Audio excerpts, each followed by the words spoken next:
Capitalism didn't replace slavery and feudalism, it learned from them. The problem with the previous systems weren't their brutality, they were just fragile and inefficient. Slavery made exploitation too explicit. Not only did you have to provide food and housing, but maintaining the system required brute force, and people have this pesky drive for freedom. And feudalism limited your ability to expand your wealth. Your wealth was tied to land ownership, and you're always squabbling with other petty feudal lords, or worrying about your peasants dying in a plague. Capitalism learned from these flaws. Instead of owning people, it forces them to sell themselves. Instead of just owning land, it turns everything, including labor, into a commodity. Now, the ruling class can extract wealth without the burden of direct ownership. No need to feed your workers, just pay them enough to buy food from the grocery store you own. No need to maintain land and provide housing, just privatize everything and charge rent. No need for whips, just make survival dependent on a paycheck, and own the cops just in case. Capitalism is a masterpiece of plausible deniability. It doesn't directly enslave you, it just creates a world where the only alternative is starvation. It doesn't force you to work, it just makes the means of survival hidden behind a paywall. And unlike feudal lords or slave owners, capitalists can just pick up and leave and move production to another country when things get inconvenient, moving their factories overseas or shifting their wealth into offshore accounts while their workers starve domestically. Capitalism's greatest trick is convincing the people that they're free, while ensuring that they have no actual power. The entire system rests on a carefully maintained illusion of choice. You're free to work or not.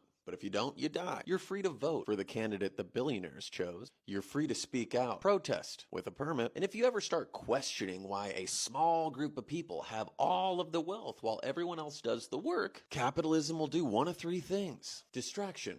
Work people to exhaustion, make sure they can't think about anything else. Co-opt radical energy, whether through greenwashing with ethical or sustainable things, or using people like Bernie to take revolutionary energy and bring it back to the Democratic Party. Or there's straight up repression. If workers get too rebellious or students are too critical of the war machine, you bring out the National Guard, you sick the police on them, or internationally, a fun little CIA-backed coup. And that's where we get to where we are today. Wages are stagnant, but productivity is at an all-time high. Workers produce more than ever, and billionaires get all the profit. Housing is unaffordable because we cater to real estate developers and landlords who know they can make more money from your desperation. Education is a luxury because we only want the wealthy to be informed. Climate collapse is accelerating because short-term profit matters more than long-term survival, and they can probably make money from fixing the problems that they created. The thing you have to know is that capitalism isn't in crisis because it's not working. It's in crisis because it's working exactly as it should be. Capitalism wants you to think there's no escape.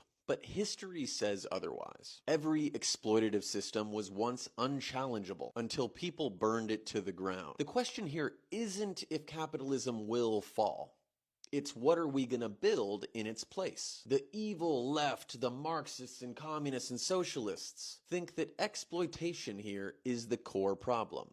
Instead of all of us working for a select few, why don't all of us work for each other?